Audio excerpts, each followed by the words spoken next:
મારું નામ રિંકલ છે. હું અને મારો પરિવાર અમદાવાદ શહેરમાં રહીએ છીએ. મારા પરિવારમાં મારા મમ્મી પપ્પા અને હું એમની એકને એક સંતાન હતી. આજે હું તમને મારા જીવનની એક એવી ઘટના જણાવવા માંગુ છું. આ ઘટના સાંભળી તમારું પણ હૃદય કંપી ઉઠશે. દુનિયાની દરેક સ્ત્રીને પ્રેરણા મળે એવી આ ઘટના તમારી આંખો ઉઘાડી દેશે. હું 12 વર્ષ હતી જ્યારે મારા પપ્પાને નોકરીમાંથી બદલી થતા અમે અમદાવાદ શહેરમાં આવ્યા હતા. અહીં આવતાની સાથે જ થોડા દિવસ અમને નવા શહેરનો અનુભવ થતા વાર લાગી, પણ ધીમે ધીમે અમને આ શહેર પોતાનું લાગવા માંડ્યું. પહેલા તો અમે ગામડે રહેતા હતા, પણ મારા પપ્પાની નોકરીના લીધે અહીંયા અમારે આવવાનું થયું હતું. નવા શહેર સાથે નવા લોકો અને નવી જગ્યા પર રહેવાનું હતું. મને મારી જૂની યાદગીરી મહેસૂસ થતી હતી અને હવે તો ફરી એક નવી જિંદગી શરૂ કરવાની હતી. નોકરિયાત માણસોની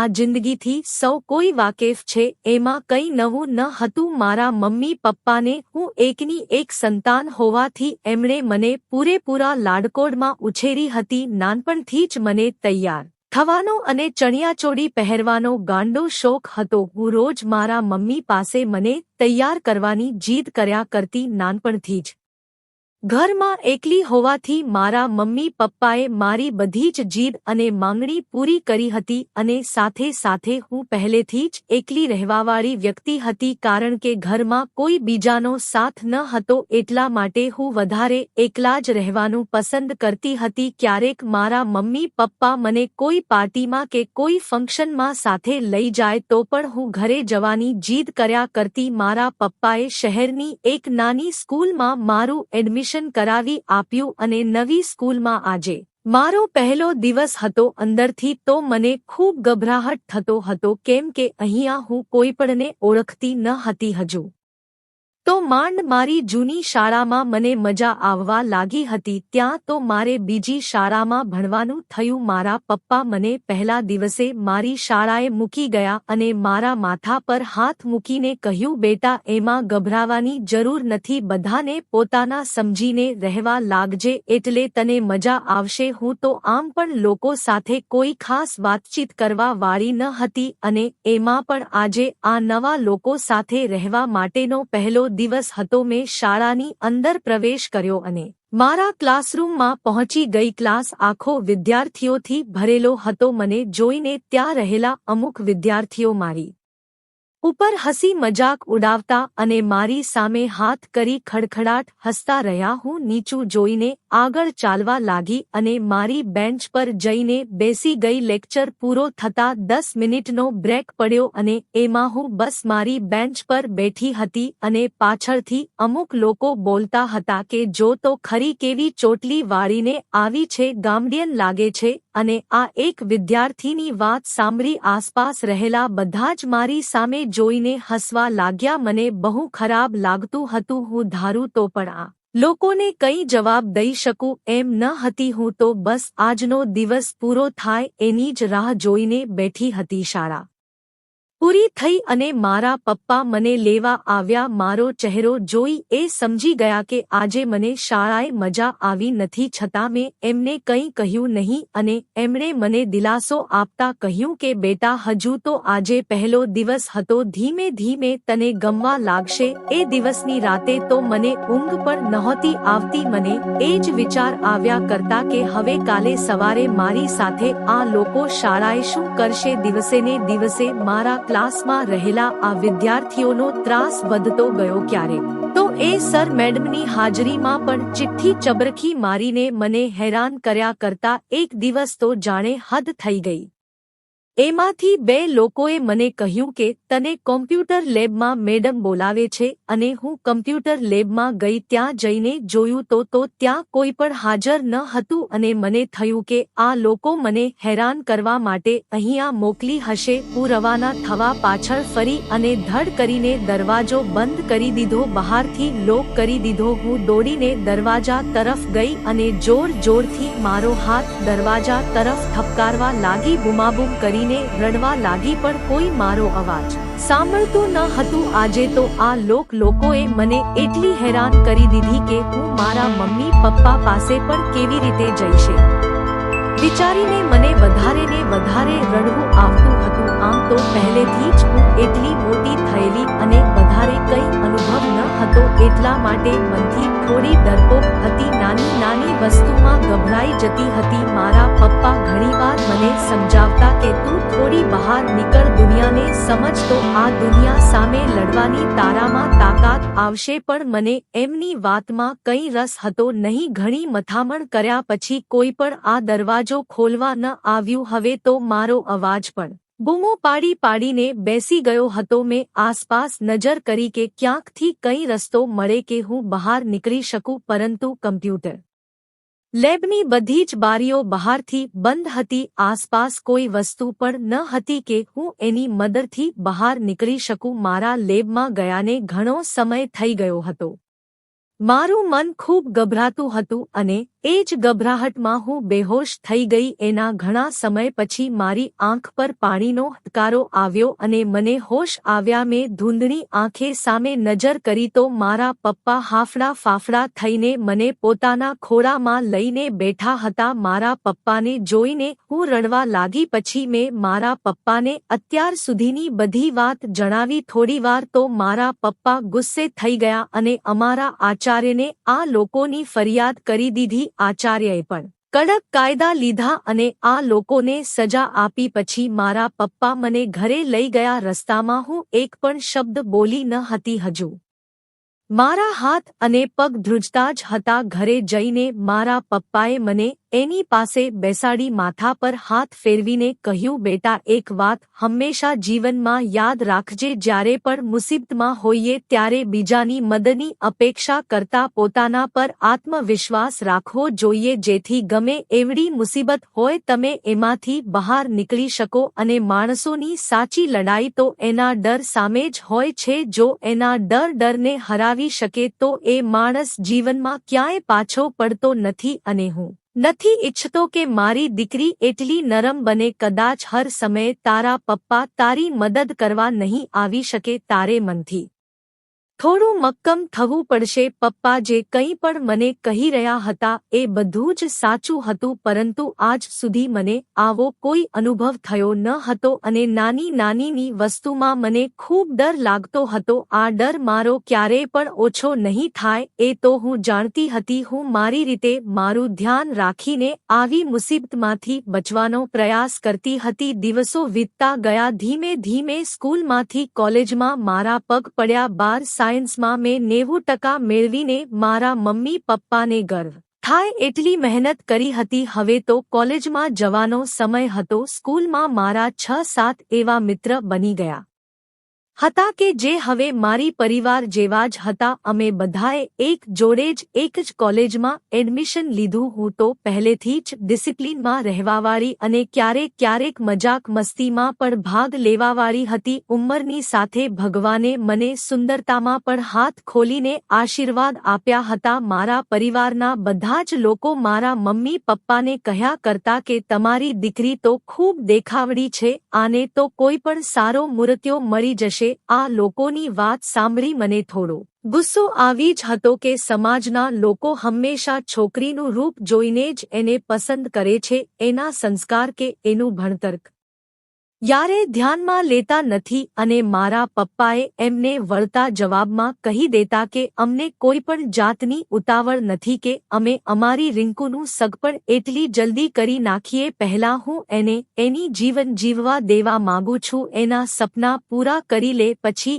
એના લગ્ન વિશે કંઈક વિચારીશ. એક જ કોલેજમાં અમારા બધાનું એડમિશન થયું હતું. મારા આ ગ્રુપમાં 3 છોકરાઓ અને અમે 4 છોકરીઓ. વિવેક, શુભ, રાહુલ, આ 3 ઇડિયટ્સ મારા ગ્રુપના એન્ટરટેનમેન્ટ હતા. અને અમે 4 બહેનપણીઓ, સાક્ષી, રીમા, પ્રણાલી અને હું આખી કોલેજમાં અમારા ગ્રુપને બધા સુપર 7ના નામથી ઓળખતા હતા। બધા લોકો ભણવાની સાથે સાથે પોતાના રસ ધરાવતા વિષયમાં પારંગત હતા। કોઈકને સિંગિંગનો શોખ હતો તો કોઈકને ડ્રોઈંગનો શોખ તો કોઈક રખડવામાંથી જ ઊંચું ન આવે। પણ અમારી મિત્રતા એવી કે પરિવાર જ સમજી લો। બધા એકબીજાને મદદ કરવા માટે હંમેશા તત્પર રહેતા। ક્યારેક કોલેજમાંથી કોઈ છોકરા અમને કારણ વગરની કોઈ સડી કરે તો અમારા આ 3 બોડીગાર્ડ એમનો વારો કાઢી નાખે। કોલેજની બધી જ એક્ટિવિટીમાં અમે લોકો ભાગ લેતા રહેતા। બધા તહેવારો ફંક્શનો અને હર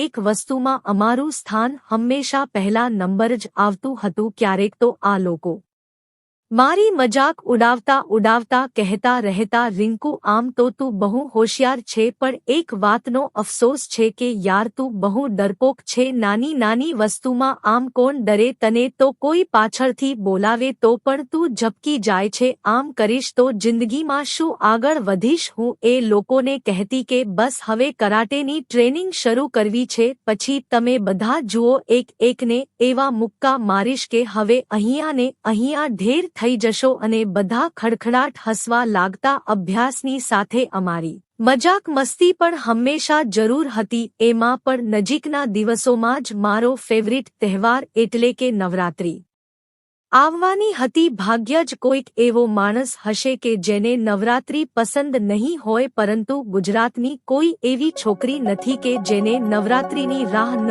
હોય। નાનપણથી જ મને ગરબાનો ખૂબ શોખ હતો, સાથે સાથે બધા લોકો મને ગરબા ક્વીન પણ કહેતા હતા। નવરાત્રી આવે અને હું તો જાણે ગાંડીતુર બની હોય એવી રીતે નવરાત્રીની તૈયારીઓ કરતી હોય। નવરાત્રીના 2 મહિના અગાઉ કયા દિવસે શું પહેરીશ, કેવી રીતે તૈયાર થઈશ અને કેવા કેવા કપડાં લઈશ, એના એજન્ટ ઝંડા મારી નોટબુકમાં લખવા માંડ્યા હોય। સાથે મારા ગ્રુપમાં પ્રણાલી અને રાહુલને ગરબા આવડતા ન હતા, એટલા માટે એ લોકો રમવાની ના કર્યા કરતા। હું તો ગરબાની શોખીન હતી, એટલે પહેલેથી જ મને બધા જ ગરબા આવડતા હતા। હું એમને આશ્વાસન આપતા કહેતી કે તમે ચિંતા ના કરો, હું તમને શીખવાડી દઈશ અને પછી આપણે બધા મળીને ગરબા રમીશું। કારણ કે જિંદગી અને ગરબામાં કયું ડગલું આગળ અને પાછળ ભરવું, જો એ આવડી જાય તો તમે સાચા ખેલૈયા છો એમ સમજી લેવું। અને બધા મારી મજાક ઉડાવતા કહ્યા કરે, વાહ રિંકુ દેવી વાહ, શું પ્રવચન આપ્યું છે તમે! નવરાત્રીના દિવસોમાં મારા ચહેરા પર અલગ જ રોનક છવાઈ ગઈ હોય। મારા પપ્પા સાંજ પડે અને મને ગરબા રમવા માટે મૂકી જાય અને ગરબા પૂરા થાય પછી હું એમને ફોન કરીને જાણ કરું અને એ પછી મને ફરી લેવા માટે આવી જાય। આ ક્રમ 9 દિવસ શરૂ રહે। આ વખતે તો આ શહેરમાં મારી પહેલી નવરાત્રી હતી અને આજ સુધી મેં અમદાવાદની નવરાત્રીનું ખૂબ સાંભળેલું હતું। અનેક યારેક ઈચ્છા પણ હતી કે હું એક દિવસ પણ અહીં જરૂર આવીશ અને ભગવાને મારી એ ઈચ્છા આજે પૂરી કરી હતી। હંમેશાની જેમ મારા પપ્પા મને પાર્ટી પ્લોટ ઉપર મૂકીને ઘર તરફ ગયા। હું અને મારા બધા જ મિત્રો એકઠા થયા અને હસી મજાક કરતા અંદર ગયા। અંદરનું વાતાવરણ એટલું જ ઉત્સાહિત હતું કે જાણે તો સંગીત સાંભળી મારા પગ સ્થિર રહેવાનું નામ નતા લેતા। માતાજીની આરતી કરી બધાએ ગરબે રમવાનું શરૂ કર્યું। મારા મિત્રો તો મને જોતા જ રહેતા કે રિંકુમાં તો જાણે આપણે દીપિકા પાદુકોણ આવી ગઈ હોય એવી રીતે ગરબા રમવા લાગી છે। ગરબા એક એવી વસ્તુ છે કે જે ગુજરાતીના અંતર આત્મામાં વસેલું હોય છે। ગમે એવા ઉદાસ માણસના ચહેરા પર તેજ લગાવી દે એવું છે। નવરાત્રીના દિવસો પસાર થતા રહ્યા। એક દિવસ અમે બધા ગરબા પૂરા કરીને બહાર નીકળ્યા અને મેં મારા પપ્પાને લેવા માટે ફોન કર્યો। મારા મમ્મીએ મને ફોનમાં જણાવ્યું કે પપ્પાની તબિયત અધારે થોડી ઠીક નથી, એટલા માટે પપ્પા મને લેવા આવી શકે એમ નથી। મને પપ્પાની ચિંતા થવા લાગી અને મેં મમ્મીને કહ્યું કે કંઈ વાંધો નહીં, તમે પપ્પાનું ધ્યાન રાખો, હું મારી રીતે મેનેજ કરીને ઘર સુધી પહોંચી જઈશ। સાક્ષી અને રીમા તો બંને એક જ સોસાયટીમાં રહેતી હતી એટલે એ બંને તો સાથે જ નીકળી ગઈ। વિવેકને તો એના મોટા ભાઈ સાથે જવાનું હતું એટલે એ તો ત્યાં જ અંદર બેઠો હતો અને પ્રણાલીને એનો ભાઈ લેવા માટે આવી ગયો હતો એટલે એ પણ ત્યાંથી રવાના થઈ પછી તો હું અને શુભમ અમે બંને જ બચ્યા હતા. મેં શુભમને કહ્યું કે અહીંયાથી જ કોઈક ઓટો શોધીને હું મારા ઘરે જતી રહું. મારા પપ્પાની આજે થોડી તબિયત ખરાબ છે એટલે એ મને લેવા આવી શકે એમ નથી. શુભમે મને કહ્યું કે ચિંતા ન કર, હું તને ઘર સુધી મૂકી જઈશ. પહેલા તો મેં એને ના પાડી પણ ઘણીવાર સુધી ઓટોની રાહ જોવા છતાં પણ કોઈ ઓટો જોવા મળતી ન હતી. અંતે કંટાળીને શુભમને મારા ઘર મૂકી જવા માટે મેં હા પાડી અને અમે બંને એની બાઇક પર જવા માટે નીકળ્યા. રાતના સમયે હું બહુ ઓછી ઘરની બહાર નીકળતી હતી અને દરરોજ ગરબા રમીને હું વહેલી જ ઘરે જતી રહેતી હતી. પણ આજે છેલ્લો દિવસ હોવાને લીધે અમે બધાએ દિલથી ગરબા રમ્યા હતા અને સમય પણ ઘણો વધારે થઈ ગયો હતો. મને મનમાં ને મનમાં મારા પપ્પાની ચિંતા થતી હતી એટલે તો હું બસ ઘરે જ પહોંચવા માંગતી હતી. ઘનઘોર અંધારું અને આસપાસ કૂતરાઓનો અવાજ, મને થોડો ડર લાગતો હતો. મેં શુભમને કહ્યું કે આજે મેઇન રોડ ઉપરથી જ ગાડી ચલાવજે, અંધારામાં હું બાઇક પર નહીં જાઉં કારણ કે મારા પપ્પા તો રોજ કાર લઈને મને લેવા આવતા હતા એટલે આવા અંધારાનો મને કોઈ ડર લાગતો ન હતો. શુભમે મને કહ્યું કે તું કોઈ ચિંતા ના કર, બસ શાંતિથી બેઠી રે. મને ખબર છે કે મારે શું કરવું જોઈએ. હું બસ મારા ફોનની ઘડિયાળ સામે નજર કરીને મારું ઘર આવવાની રાહ જોઈને બેઠી હતી અને મારી નજર રસ્તા પર પડી. મને લાગ્યું કે આ મારા ઘરે જવાનો કોઈ રસ્તો નથી. મેં તરત શુભમને કહ્યું કે તું આ ક્યાં રસ્તા પર લઈ જાય છે, અહીંયાથી મારું ઘર નથી આવતું. એણે મને કહ્યું કે આ મારા ઘર સુધી ઝડપથી પહોંચવાનો શોર્ટકટ છે. મને થયું કે એ પણ મને ઝડપથી ઘરે પહોંચાડવા માટે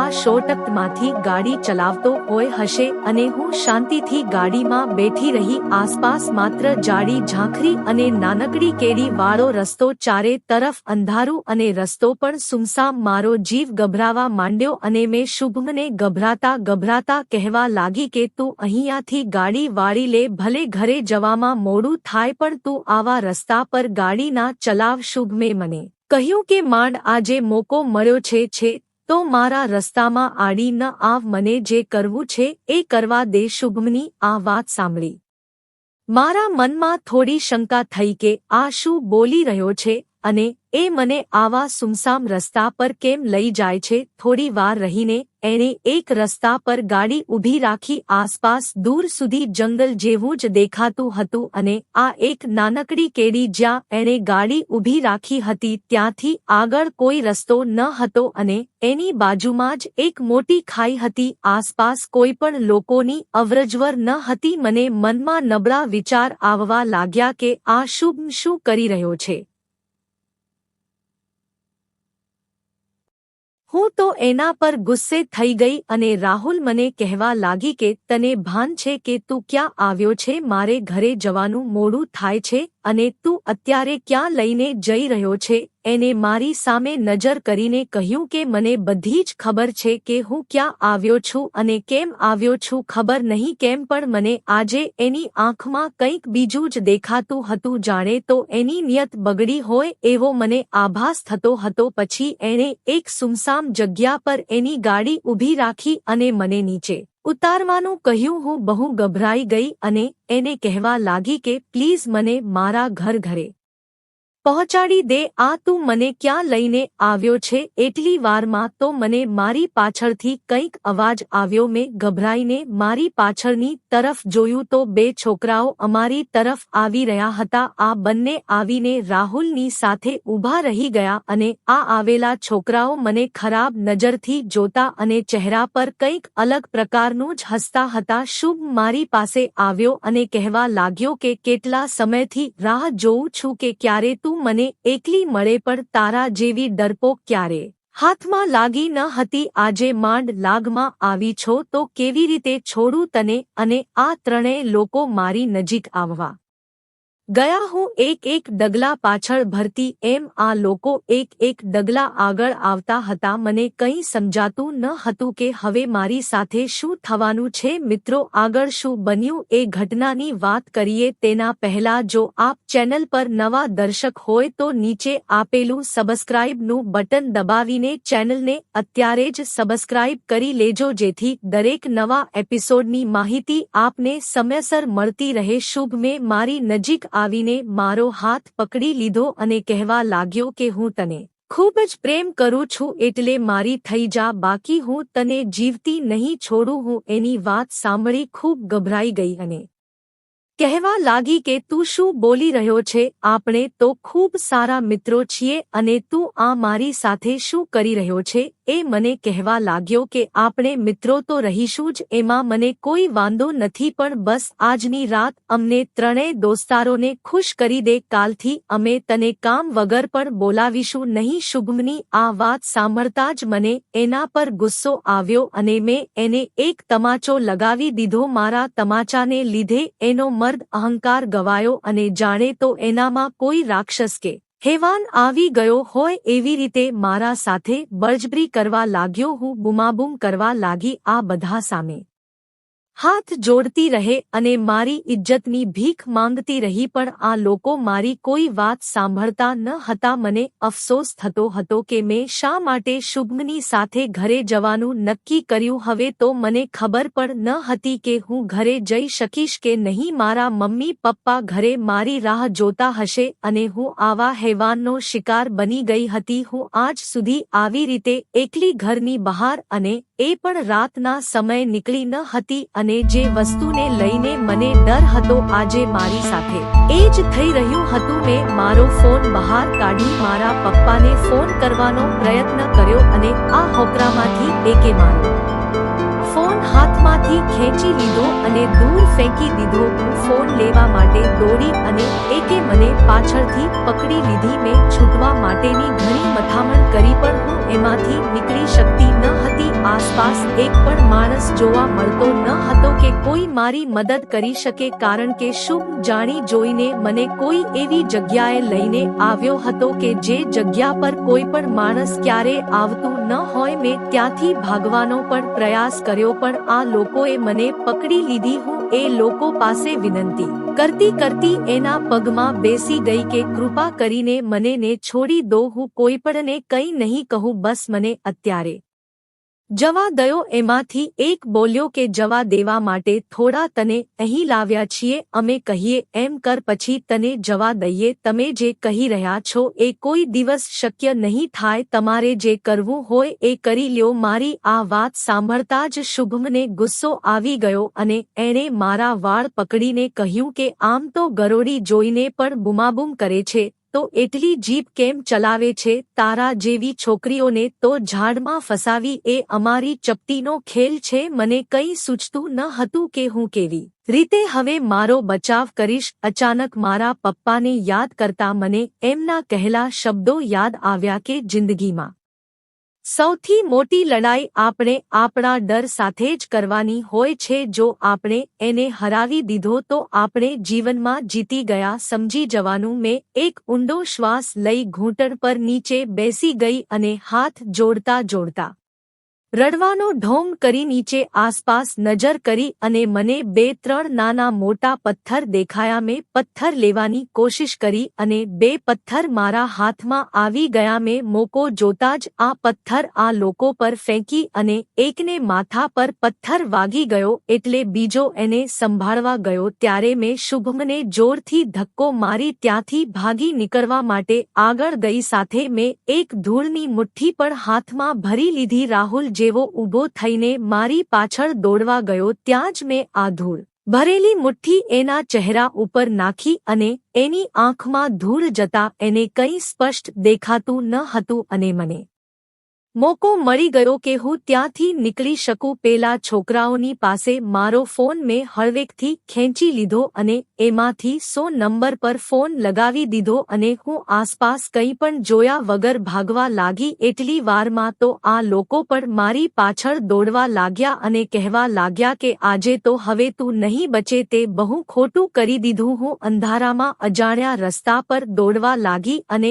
આ લોકો મારી પાછળ જ આવતા હતા. હવે આગળ મારી સાથે શું થશે એની મને કંઈ ખબર ન હતી, પણ જિંદગીમાં પહેલીવાર કંઈક હિંમત કરીને મારી માટે કંઈક કર્યું હતું એની મને ખુશી હતી. થોડે આગળ જતાં મને થોડું અજવાળું દેખાયું અને મને સમજાઈ ગયું કે કદાચ મેઇન રોડ આવી ગયો હશે અને એટલી જ વારમાં મારી નજર સામે આવતી એક લાઇટવાળી ગાડી પર પડી અને આ ગાડી પોલીસની હતી. પોલીસે એની સામે નજર કરી કે મારી પાછળ દોડતા આ 3 છોકરાઓને જોઈ લીધા. શુભમ અને એની સાથે આવેલા આ 2 છોકરાઓએ પોલીસને જોઈને ભાગવાનું શરૂ કર્યું, પણ પોલીસે એમને પકડી લીધા. પછી તો મેં આ 3 છોકરાઓના વિરુદ્ધમાં પોલીસ સ્ટેશનમાં ફરિયાદ નોંધાવી અને એમને કડક સજા મળી રહે એની માંગણી કરી. એટલી વારમાં તો પોલીસે મારા ઘરે પણ જાણ કરી દીધી હતી. મારા મમ્મી પપ્પા તરત જ પોલીસ સ્ટેશન પર આવી પહોંચ્યા. મારા મમ્મી પપ્પાને જોઈને હું તો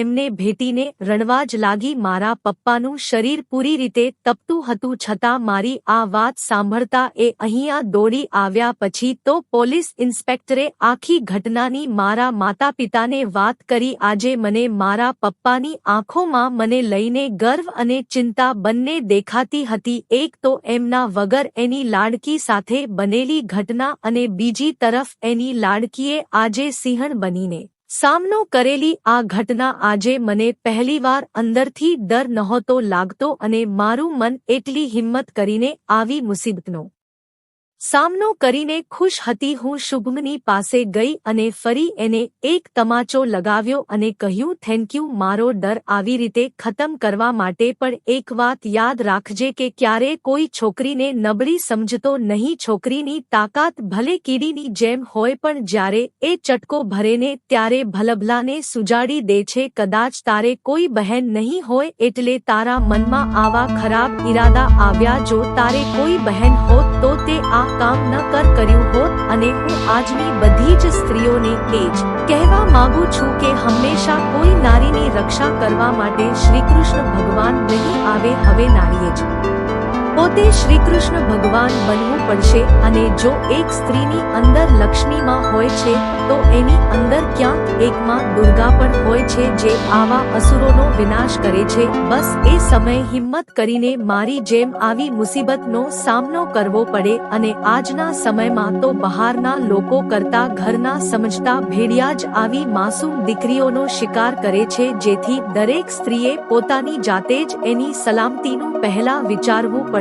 અને કહેવાય છે ને કે એક સ્ત્રીનું હૃદય મીણબત્તી જેવું હોય છે, પણ મીણબત્તી જેટલી સળગે એનું મીણ એટલું જ વધારે ગરમ હોય છે. અને આજનો આ સમય આંસુ દેખાડવાનો નહીં પરંતુ આંખ દેખાડવાનો છે, જેથી પોતાના અંદર રહેલી સ્ત્રીને ઓળખો અને આવા હેવાનો સામે લડવાની હિંમત ભેગી કરો. એ જ આપણી સાચી જીત છે. મિત્રો, આ એપિસોડ આપને પસંદ આવ્યો હોય તો ખાસ વિડીયોને લાઈક કરી અને એકવાર કમેન્ટ બોક્સમાં જય માતાજી જરૂરથી લખી નાખજો, જેથી માતાજીની કૃપા આપ સૌના પરિવાર પર બની રહે. તેમજ મિત્રો, આ કહાની વિશે આપનું શું કહેવું છે તે પણ આપ અમને કમેન્ટ બોક્સમાં જરૂરથી જણાવજો. અને ખાસ મિત્રો, આપણી ચેનલને સબસ્ક્રાઇબ કરવાનું ભૂલશો નહીં, જેથી આવી જ સત્ય ઘટના અને સત્ય ઘટના પર આધારિત કહાની આપને સમયસર સાંભળવા મળતી રહે. ફરી મળીશું મિત્રો કોઈ નવા એપિસોડ સાથે. ખૂબ ખૂબ ધન્યવાદ. જય માં ખોડિયાર. જય શ્રી કૃષ્ણ.